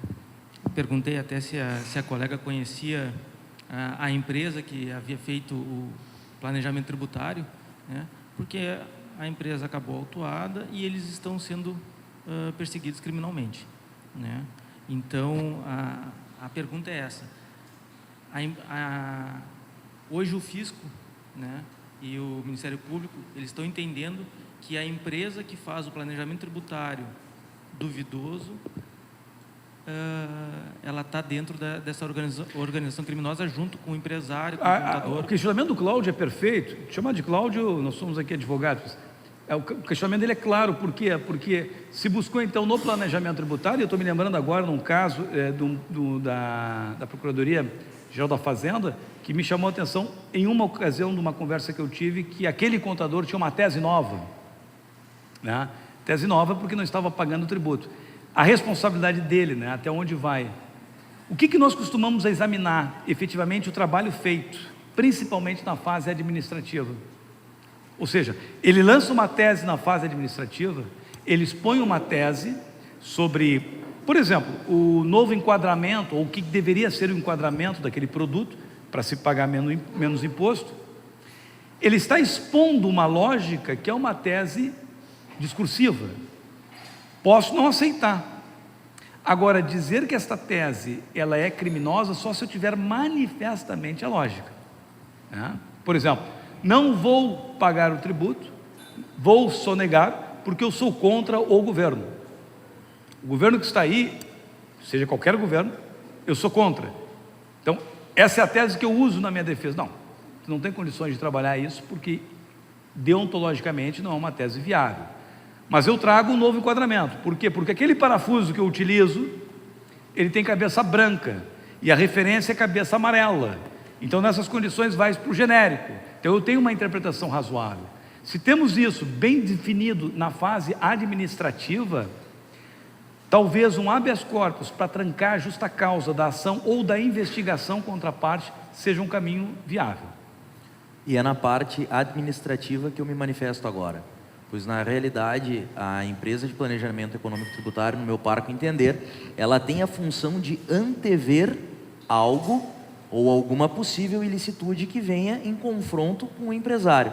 Então, na realidade, se um mapeamento fiscal tem por escopo analisar os últimos 12 meses de calendário de uma empresa, para verificar se a empresa está ou não na gestão tributária correta, e entrega ao contador para que ele valide esse relatório, ou até mesmo a própria contabilidade do empresário faz esse relatório, assim como a revisão fiscal como estratégia, ela tem como escopo a análise dos últimos 5 anos do calendário, para verificar se a empresa tem crédito para restituir ou compensar administrativamente, e então é entregue à contabilidade para que ela valide. Então, na realidade, no meu entendimento, caso eu esteja errado, o senhor me puxa a orelha, assim como me puxou a orelha acerca do meu cabelo, e eu entendo na realidade que a empresa de planejamento econômico tributário, ela fica eximida de responsabilidade. Deixa eu fazer uma pergunta. Quando vocês fazem esse planejamento, vocês, quando apresentam, ainda conversam com o auditor, com o fiscal, algum tema? Desculpa, professor, são R$36 mil a pergunta. O senhor tem como... Não, mas tem essa comunicação pessoal? Sim. Na realidade, a gente envia um relatório diretamente à contabilidade do empresário, solicitando expede fiscal, procuração eletrônica para que possa fazer o serviço, certo? E após isso, a gente realiza o serviço com auditor, contador e advogado interno. Mas a pergunta que eu te fiz é diferente. Perdão. Até aí tudo bem, mas tu faz, por exemplo, quando tu apresenta isso para a Receita, é costume, em alguma ocasião, conversar com o auditor, conversar com a fiscalização? Sim. A gente provavelmente, digamos que há a negativa do crédito tributário, certo? A vedação de algum eventual crédito tributário. A gente sim marca a reunião com o auditor fiscal e conversa e se reúne com a Receita Esse Federal. elemento é um elemento interessante. Perdão, não tinha entendido a pergunta, perdão. Esse elemento é um elemento interessante porque tu não consegue, ao meu ver, visualizar a prima facie uma lógica de prática dolosa, de efetiva sonegação, porque se está defendendo uma tese, se está defendendo uma razoabilidade, né? Esse tema me lembra a lógica da marcha da maconha, né? Se podia ou não podia fazer a marcha da maconha, porque tinha um dispositivo lá no crime de tóxicos que induzia ou instigar a prática do uso, seria um crime. Quando tu faz uma marcha da maconha, tu está induzindo. Não. Marcha da maconha é uma marcha de descriminalizar a droga. Tu está debatendo esse tema. Então tu não traz aí um dolo de induzir, de instigar alguém a fumar maconha. Tu estás discutindo esse tema, que é o que nós estamos observando aí, quando tu apresenta uma tese de planejamento tributário e tu vai discutir com as autoridades esses aspectos, né? Exatamente. Boa noite, doutor, tudo bem? Prazer. Eu sou contador aqui em Novo Hamburgo, conheço o doutor Roberto também. E fazendo uma junção do que o doutor bem explicou, o Roberto e o nosso colega doutor também levantou ali, pensando nessa questão protetiva. Na realidade, é meu raciocínio que é protetivo, porque, veja bem, eu respondo por 50 e tantas empresas. Levando em consideração, inclusive, até o próprio trabalho que a empresa do Roberto faz, como tantas outras, que seria a questão de analisar o passado, ajustar o presente, que acredito que tu chama de mapa fiscal, algo nesse sentido, né? E aliado, claro, a uma projeção futura, acompanhado, eu acho que isso tudo deve ser também acompanhado de um advogado, numa questão de protetiva, uma questão bem profilática da coisa mesmo. Isso inibe, pelo que eu pude entender, pelo que eu conheço, pelo meu dia a dia, isso inibe um passivo crime futuro, certo? Na verdade, totalmente, me inibe. Eu posso defender tanto a empresa quanto a mim. Sim, Diego, o tema que eu abordei aqui, e fui muito cáustico e agudo, porque só assim a gente tem sensibilidade, pelas experiências que eu tenho, né? A grande importância que tem é ter o controle da situação e sempre oferecer as informações, trazer as comunicações corretas, porque o que acontece nas buscas e apreensões? Se apreende e-mails, se apreende mensagens telefônicas de WhatsApp. Isso é muito interessante entender essa mecânica. Uma busca e apreensão, agora, se não me engano, semana passada ou essa semana, ocorreu uma busca e apreensão numa cidade muito grande de Porto Alegre, uma empresa muito destaque. Aprenderam-se então computadores, aprenderam-se celulares, aprenderam-se notebooks, e sobre isso a polícia vai começar a pesquisar. Vai pesquisar o que? Comunicação vinculada à sonegação de imposto. Agora atenção, essa é a questão interessante. Esse trabalho preliminar da polícia é um trabalho feito unilateralmente. É uma polícia fazendo, é aquela pessoa que está acostumada a atuar na fase criminal, né? Este cenário é o cenário que permite as interpretações equivocadas. Quantas e quantas vezes nós nos deparamos com acusações formais contra as pessoas baseado num e-mail, numa conversação telefônica, uma interceptação, numa conversação de WhatsApp, mas que teve uma conotação diferente. Doutor, também o que eu costumo dizer lá no escritório para os clientes, sejam novos, antigos, é a questão da doutrina. A questão da? Doutrinar o cliente, porque eles acabam vindo, muitas vezes, porque na minha profissão, como contador, a gente acaba vindo com carimbo na testa. Então, tu tem que chegar e doutrinar o rapaz, o cidadão ali, que a empresa dele tem que ter determinados cuidados, mas ele vem carregado com vícios. E é bem difícil tu doutrinar o Diego, cliente. É perfeito essa tua consideração, e vou mais a fundo. É um papel que o contador atual, e a todos os contadores aqui, o contador atual precisa fazer um curso de terapia, de psicologia e às vezes de psiquiatria, quando o cara entra em depressão. E por quê? Porque ele precisa trazer esse aspecto e esclarecer, ele tem que pontuar. É o que nós estamos vivenciando hoje. E eu vou repetir um dado interessante. Qual é a grande dificuldade que eu, advogado penal, me deparo? Quando se faz as buscas e apreensões, tu tem lá um empresário que quer vender, precisa vender. Ele tem que vender, ele tem lá 1000 empregados, ele tem 100 trabalhadores, ele tem que vender, ele tem que produzir. E aí ele faz negócios com pagamentos futuros, com fatura pretérita, e ele tem que vender, ele tem que vender. E está lá o contador de um lado para o outro tentando explicar que isso não pode, tem que ser feito. Isso é natural. O que me mata, o que me dificulta a defesa é quando tu te depara com as coisas escancaradas. É lá o contador dizendo: tu tens que fazer, tu deu o número errado, não é esse número agora, tem que ser o número X. Não, mete esse número, depois a gente arruma. E o contador embarca. E está ali, né? Aí é uma briga.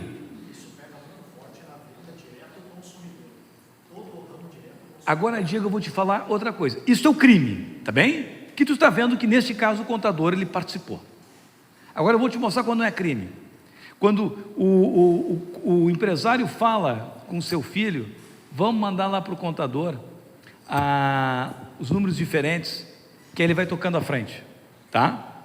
E o filho fala com o contador um outro assunto qualquer, e se faz uma ligação deste e-mail com aquele assunto qualquer que foi tratado. Aí tu tens que desfazer isso num processo penal. E eu chamo a atenção: processo penal é uma agrúria, é um horror. Processo penal, eu já tenho curso de psicologia, de psiquiatria, Eu já sei quando o cara entra em depressão. Eu tenho um cliente meu que é um médico, tá? Por Deus, se eu ligar para ele agora, ele vai entrar em depressão, porque faz 8 meses que ele não fala comigo. Se eu ligar para ele agora, ele não vai atender,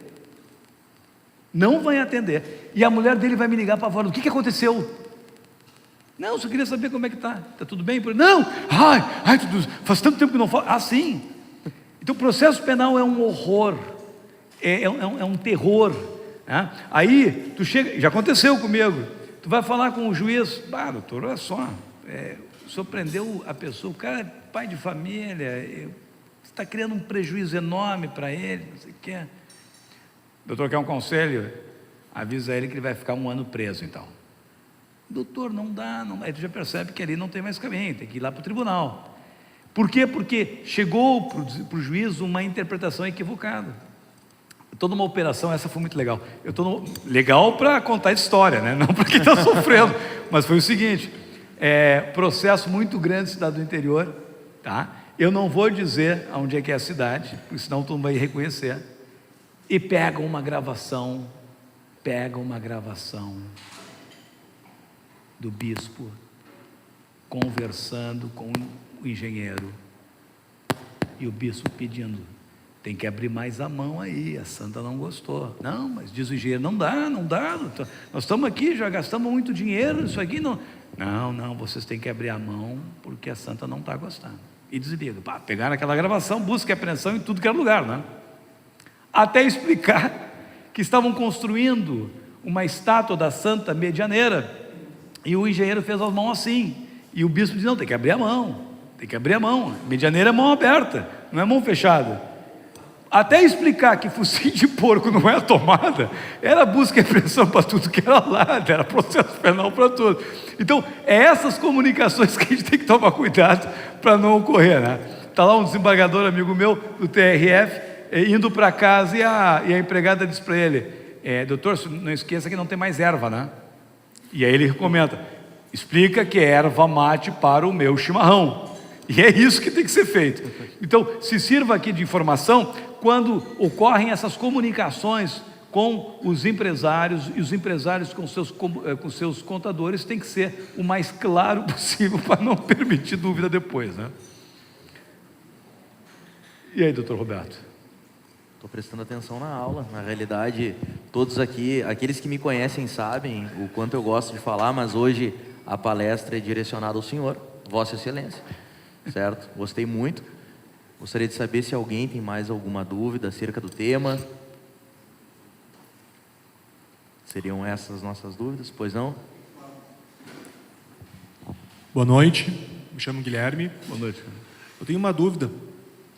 Eu trabalho com consultoria empresarial e, volta e meia, a gente se depara com empresas que vêm há anos não recolhendo o tributo como forma de capitalizar como forma de capitalizar o próprio negócio. Sim. Né? Ou, muitas vezes, por trabalhar de forma negativa por muitos anos. Isso, como é interpretado? É interpretado como sonegação? O problema do autofinanciamento, né? Sonegação com autofinanciamento para se manter a empresa. Então a empresa não tem condição de ir à frente, porque ela só consegue se não pagar o tributo, né? Só consegue se fizer o ato ilícito. Sim, isso é um problema. E eu sempre comento às pessoas que estão à frente, aos contadores, advogados e tal, que nesses casos é importante a sugerência, ou seja, o contador, o advogado, alertar a necessidade de pagamento. Por quê? Porque se dá algum problema de óbito de investigação, se fica claro que o contador não tinha poderes para gerir aquela situação, a não ser alertar, né? Isso a gente vê muito, né? Acompanha seguidamente esses problemas. Porque se os senhores perceberem, quando inicia uma investigação é um ponto cego. E aquele que investiga, ele não tem as coisas definidas e claras no ponto, vai engatinhando, e muitas vezes caminha para um sentido equivocado, mas até demonstrar isso nós estamos numa perspectiva de processo penal. Claro que muitas vezes está certo, há um crime, está estabelecido um crime, precisa sim se promover um processo penal, mas A palestra que eu faço aqui é efetivamente... Eu tenho uma pergunta lá no fundo. Ó. A palestra que eu faço aqui é efetivamente para este grau de exceção, né? Para as pessoas que agem corretamente e acabam se resvalando num processo penal e tem que se defender. Nesse tocante, em caráter informativo apenas, o planejamento econômico tributário se torna essencial, porque antes da situação chegar nesse cenário, de forma a ser acompanhada com uma advocacia profilática, Toda a vida. em que o empresário administrativo está conduzindo ao lado de auditor, contador e advogado na sua empresa interna, para que não haja a instauração de inquérito policial ou qualquer coisa do gênero, ou multa diretamente da Receita Federal, o planejamento econômico tributário se faz essencial para evitar esse tipo de situação. Sem dúvida. Apenas para... Essa lógica de se atuar na fase administrativa, eu acho um colosso, porque principalmente tu estabelece umas premissas fundamentais. Exatamente. Então, há como ter solução antes do problema. Tem uma pergunta lá no fundo. Pois não? Doutor, perguntando bem diretamente, se eu fosse seu cliente e lhe perguntasse a respeito do serviço justamente das empresas como a RA, qual seria a sua resposta se eu lhe perguntasse assim: faço ou não faço o serviço dessa forma administrativa, e como isso implica posteriormente para mim, e quais as possibilidades de eu ter alguma surpresa negativa desse sentido? Não, veja só, a lógica de tu teres hoje um trabalho antecipatório de conhecimento de tributo, enquadramento do sistema tributário, isso é fundamental, por essa ou por aquela outra empresa. Eu particularmente acho, quando eu encaro um processo penal e eu vejo que é uma empresa estruturada, e isso é muito interessante, certo? Muito interessante. Quando tu pega uma empresa grande e ela não tem a estrutura própria de inteligência, ela me cria uma dificuldade muito grande. Quando tu pega uma empresa grande e ela é muito organizada, ela te facilita o trabalho. A gente olha isso em vários e vários ambientes. Vou dar um exemplo: pandemia. Pandemia, nós tivemos aí várias questões tributárias de facilidade, ok? E nós tivemos também situações vinculadas ao trabalho, perfeito? Gente, a questão de organização de trabalho é um tema interessantíssimo. Nós tivemos aqui uma vez uma discussão, uma empresa com 5 mil empregados fez uma propaganda. Faz 100 dias que não tem acidente. Quando continuar assim, sem acidente, a empresa vai fazer uma remuneração, vai dar um valor, vai fazer um plus para o seu empregado. Ok? A princípio, um tema maravilhoso. Isso foi interpretado como uma coação. Por quê? Porque os empregados iriam evitar de fazer a referência de um acidente de trabalho. E aí foi denunciado a empresária, foi denunciado os médicos do trabalho, todo mundo. Depois se explicou e se esclareceu e se resolveu. Até entramos com habeas corpus nesse tema. Mas o que eu chamo a atenção é que, como o mundo jurídico hoje, ele é tão complexo, ele é tão difícil, se nós não temos uma assessoria lógica e que conheça a matéria, nós estamos correndo um risco de sermos mal interpretados. Por isso que a resposta que eu te dou é assim: se tens hoje um planejamento profissional, é de se estudar, é de se acompanhar. E mais, isso eu sempre chamo a atenção, ficou tão difícil hoje, que a ideia de nós termos a pessoa que faz tudo, é o contador, advogado, né, que faz separações, que faz inventário, que é também dentista, é um perigo, porque tu não consegue te atualizar. Então, seguidamente, quando a gente se encontra com um problema lá no escritório, uma questão civilista, tributário, de uma remessa de um valor para o exterior, se podia ser feito assim, assado, tu tens que pegar o advogado responsável para esta área, para que ele possa te dar uma explicação. Por isso que se ter hoje profissionais específicos em área, para mim é a melhor alternativa, porque são essas pessoas que depois serão testemunhas e que vão explicar aquilo que é o razoável, né? Tudo bem? Boa noite. Por gentileza, Lúcio, como é que é a interpretação da jurisprudência a respeito dessa questão do autofinanciamento com a excludente da inexigibilidade de conduta diversa? Como é que eles têm uma empresa lá com 300, 400 empregados, como é que eles analisam isso hoje? Isso é um tema muito interessante, né? Porque se nós fôssemos dar uma atenção ao ambiente de trabalho e à manutenção desse trabalho para evitar uma falência, uma recuperação judicial, né, nós teremos um viés lógico. O que eu vejo hoje em termos pacíficos, né? A dificuldade da empresa que se autofinancia é crime, é sonegação. Mas aquela empresa que está indo à bancarrota e que demonstra todo um padrão de vida paupérrimo do empresário, aquele empresário que tinha helicóptero e agora ele não tem mais nem carro, são argumentos que tu pode usar como inexigibilidade de conduta diversa. Mas te digo que quando eu entro nessas discussões, eu tomo muito cuidado, porque aqui, por exemplo, no nosso Tribunal Regional Federal, tu consegue ver os juízes que são mais favoráveis e aqueles que não aceitam já quase que de forma imediata a tese. Uma maneira de tu demonstrar a inexigibilidade de conduta diversa é trabalhar que tu tinha uma perspectiva de um ganho mais à frente, de uma venda mais à frente. Do término da pandemia, eu tenho uma empresa que ela é uma indústria, que ela, nesse período de pandemia, rompeu o contrato com uma empresa internacional que compra o produto dela, certo? E ela está minguando uma certa dificuldade. A perspectiva dela é recuperar mais à frente isso com os contratos futuros que ela tem. O dono da empresa já vendeu o seu carro, já dispensou empregados de casa, já colocou para vender terrenos, demonstrando a dificuldade que ele está enfrentando com esse tema. Então, tu consegue ali trazer uma arguição. Agora, a empresa está passando por dificuldades, eu te diria, todas as empresas no Brasil estão passando por dificuldades. Uma dificuldade mais grave não vai ser o argumento. Agora, atingiu o proprietário e realmente se demonstra que o proprietário está numa situação paupérrima e que não tinha outra alternativa, já se torna um argumento viável. Lembrem-se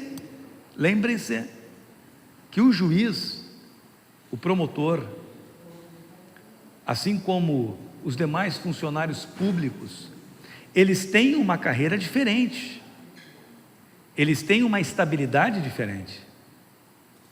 Na pandemia, atenção, advogados, contadores, empresários que estão aqui, na pandemia, muitos, se não trabalharam ou trabalharam menos, ganharam a mesma coisa.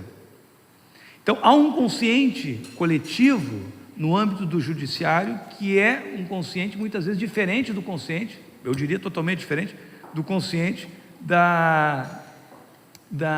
dos empresários com o Poder Judiciário, né?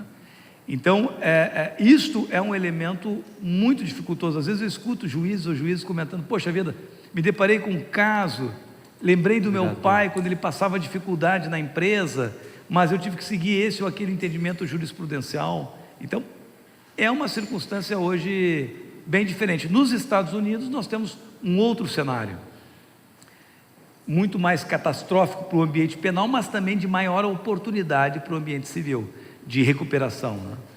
Mas efetivamente nós temos que tomar muito cuidado com esta aparência que se apresenta, né? Também temos a questão da segregação, né, da discriminação. O palestrante vem de Porto Alegre para palestrar, fica tomando água e fica vendo o champanhe sendo distribuído para todo mundo, né? Mas tudo bem, não vamos falar sobre esse assunto, né? Alguma pergunta a mais? Olha lá, tem mais pergunta lá. Doutor, boa noite. A Lei 837, ela transcreve de quando a informalidade vira um crime de ordem tributária. Então, eu gostaria de que o senhor fizesse uma analogia ou uma comparação de quando a Receita vem autuar, né, que chega aquela multa de 225%, que é a multa, na verdade, que ela é de 150% e se torna majorada por questão de fraude, algo assim, que chega nos 225%, mas não necessariamente ela vira um processo criminal, né? Então, se por não virar um processo crime, né, isso é argumento para recorrer e não pagar a multa de 225%? A pergunta é muito inteligente, porque é o seguinte, todo o processo, atenção, isso é curioso, o processo tributário, ele demanda um procedimento administrativo antes, porque esse procedimento é que vai dar o que nós vamos chamar de justa causa para o processo penal. Eu chamo a atenção da justa causa porque um processo penal, ele é diferente do processo civil. O processo civil eu entro com uma ação para reclamar uma situação, e o penal, para mim poder entrar com essa ação, eu tenho que ter essa justa causa, uma razão, senão todo mundo é processado, senão vira um processo, uma festa, né? Eu me lembro de uma vez um advogado que pegou um processo no juízo e tinha que levar para a Receita uma cópia do mandado, tá? E ele tirou a cópia do processo e levou lá para a Receita e se interpretou que ele havia fraudado o processo, destruído uma prova, enfim, foi processado penalmente por isso. E a gente alegou a falta de justa causa porque a lei, quando foi feita, foi lá em 46, quando não tinha xerox, não tinha fotocópia. Então hoje se pode fazer fotocópia e evitar, quebra essa justa causa. Então a justa causa é um elemento fundamental no processo penal. Para mim ter um processo penal tributário, eu tenho que ter uma dívida constituída com a lógica da sonegação, que advém lá do procedimento administrativo. Muito bem. Se eu tiver nesse procedimento a lógica da multa, que esteja vinculado no artigo 1º ou 2º da Lei 8.137, haverá processo penal. Ou, no mínimo, vão mandar isto para a Procuradoria, que vai intimar o contribuinte para saber se ele acertou de maneira que não haja denúncia. E termina-se por ali. O problema é que quando começa o contribuinte a discutir uma ação civil anulatória ou declaratória para afastar a multa que ele entende exagerada, e esta ação civil não tem efeito radical no processo penal porque não tira a justa causa.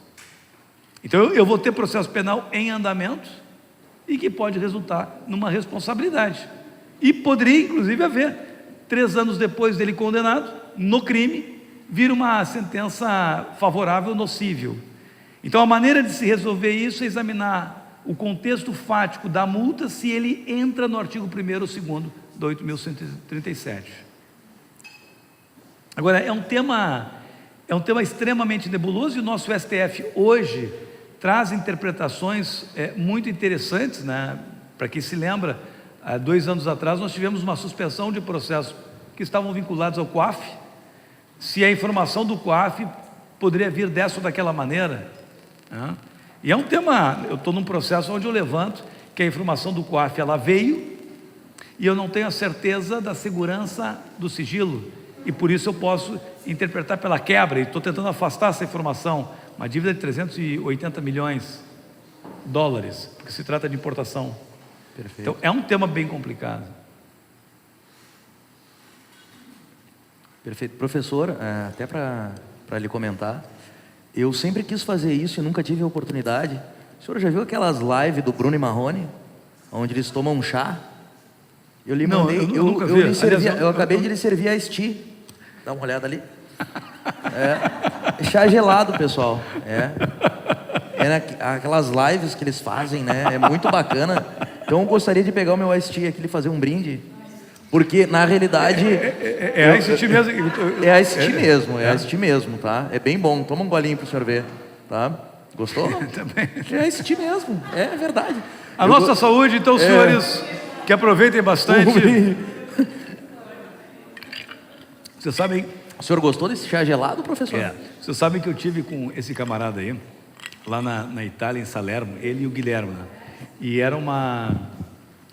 Os caras não sabiam nada. Imagina, chegavam num restaurante, eu quero uma bebida. Os caras não sabem nem que Itália é italiano. Ele está brincando, ele está brincando, obviamente. Mas foi interessante pelo seguinte, isso eu tenho no meu escritório. Até um dia desses os caras estavam arrumando e mostraram uma foto. Existe lá em Capri, para quem tiver oportunidade de ir, tem que ir, tá? A Gruta Azul. Tá? Eu já vi que alguns esconderam a cara. Não. A Gruta Azul que eu estou falando é lá da Itália. E na Gruta Azul tu pega um barquinho e tu entra dentro da gruta, né? E eu tive o prazer, vamos dizer assim, tive com esses dois aqui entrando num barquinho na Gruta Azul, né? Realmente, né? Isso Foi uma experiência interessante, né? Eu tenho outras fotos entrando no Obviamente é brincadeira do Cláudio também. Mas eu vou contar um negócio para vocês. Eu fiquei muito impressionado com o Roberto, porque quando eu conversei com ele, e ele me disse que ele estava só na seara administrativa. Ele disse, mas tu é advogado, tu está atuando como advogado? Não, só seara administrativa.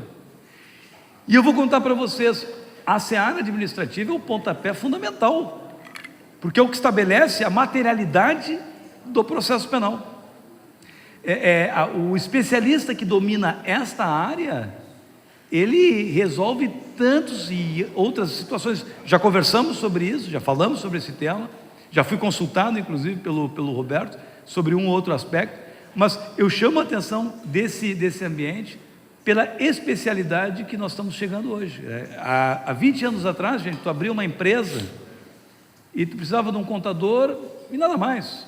Hoje tu tem que ter o melhor contador, tu tem que ter advogado, tu tens que ter os analistas, é uma série de situações, porque quando chega o processo penal, e eu estou dizendo assim, tranquilo, tem um processo que nós temos hoje, que foi bloqueado bens de um advogado.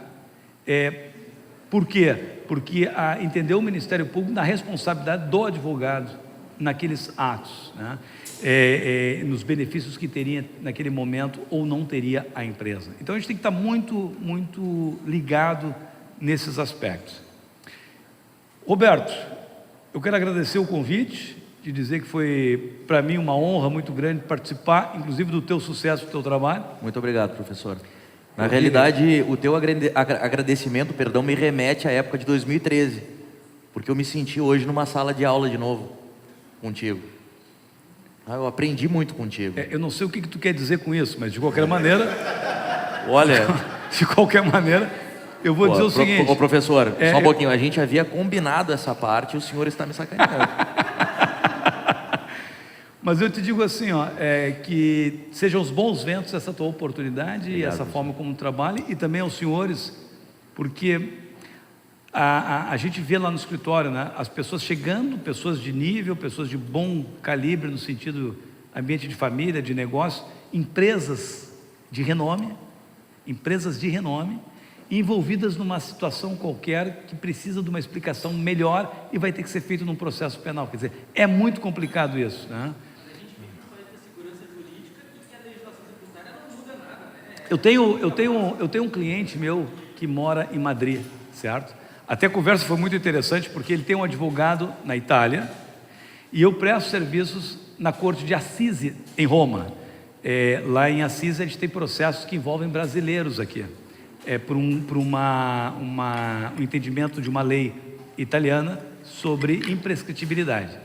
E esse me chamou num processo que nós estamos, que tem, de uma maneira ou outra, uma conotação tributária, porque é cobrado um tributo, não foi pago, se interpreta que houve lá organização criminosa, enfim.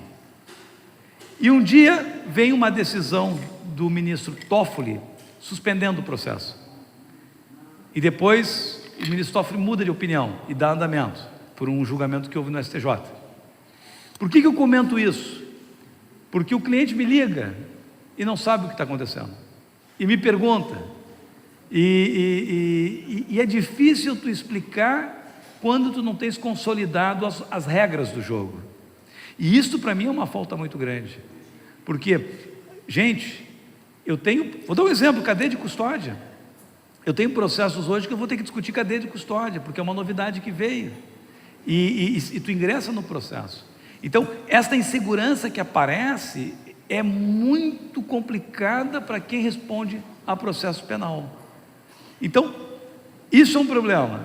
Talvez quando a gente tiver consolidado melhor as regras do jogo, esse tema da insegurança jurídica é complicado. Esse cliente me cobra muito. Nós tivemos uma reunião em Madrid com o advogado do Neymar, lá em Madrid, Dr. Jesus.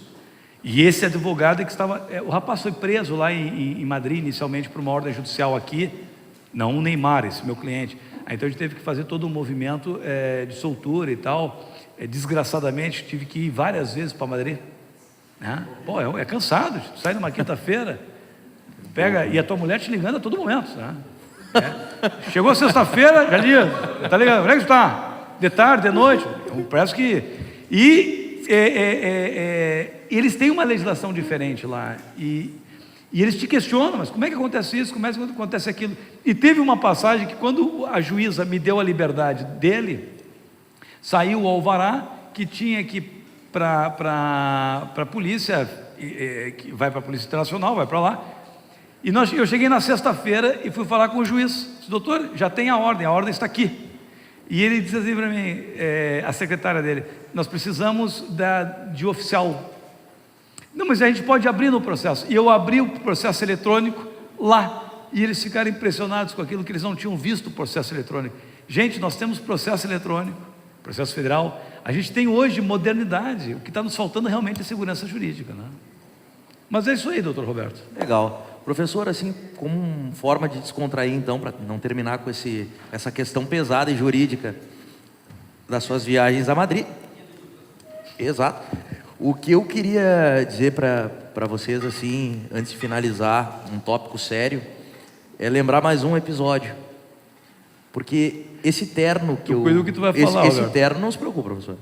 Esse terno que eu estou vestindo hoje, eu estou fisicamente desconfortável, é notório. Só que esse terno que eu estou vestindo hoje fiz sob medida. Fiz sob medida. E eu me lembrei que na corte de direito da Itália, eu recordo que para entrar na corte tinha que ser de terno e gravata. Estávamos lá na Itália e a gente chegou de polo.